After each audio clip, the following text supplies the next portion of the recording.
Hello, मी आहे प्रिया आणि या सिरीजचा आजचा दिवस आहे शॉपिंग पार्ट 2. आज फक्त नवरीबाईची शॉपिंग होणार आहे आणि या आहेत आमच्या नवरीबाई, जिच्यासाठी हा सगळा मोठा थाट घातलेला आहे आम्ही. आज मॅडमच्या लग्नाच्या साड्या चॉईस होणार आहे. सो तुम्हीही बघा मॅडम काय काय साड्या आज चॉईस करते आहे आणि यातली जर तुम्हाला कुठली आवडली तर प्लीज मला कमेंट करून सांगू शकता. प्रत्येक मुलीच्या आयुष्यामध्ये लग्न हा खूप मोठा दिवस असतो.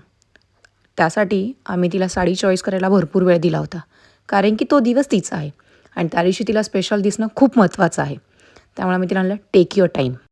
ऐश्वर्या साडी चॉईस करताना त्या ठिकाणी मम्मीलाही आमच्या एक साडी आवडली आणि आमचे पप्पासोबत होतेच, त्यामुळे नेकी आणि पूछपूछ मम्मीनेही पप्पांसमोर जरा साडी फ्लॉन्ट करून दाखवली आणि ती साडी घेतली.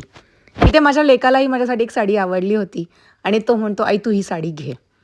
आणि फायनली आमचा लग्नाचा बस्ता संपलेला आहे आणि हॅपीली ऐश्वर्याला ज्या साड्या आवडल्या त्या आम्ही घेतलेल्या आहे.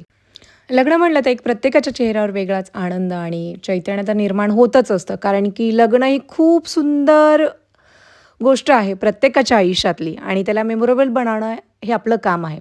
सो हे काम मेमोरेबल बनवायचं ते मी माझ्या हाती घेतलं कारण की माझ्या बहिणीचं लग्न आहे आणि इकडे एक प्रथा होती की आपल्याला उखाणं घ्यायचं आहे बस्ता घेऊन जाताना. सो पुढे ऐका माझ्या काकीने उखाणं कसं घेतलं ते.